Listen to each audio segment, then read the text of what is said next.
Hello everyone, welcome back to this channel. In this video, I will show you the easy and clear steps on how to change your profile picture on the Imo application.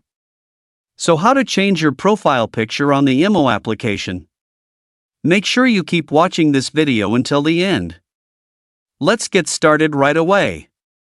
Firstly, open the Imo app on your Android device.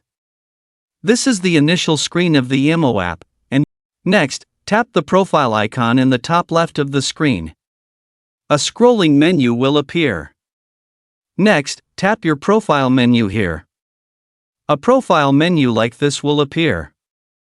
Next, tap the Edit button below. Next, tap Avatar.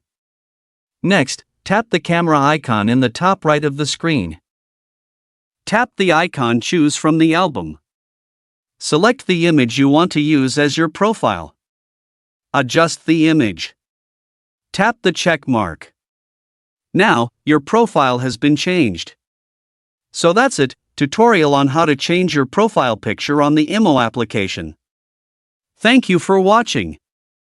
I hope this video was helpful. See you in the next video.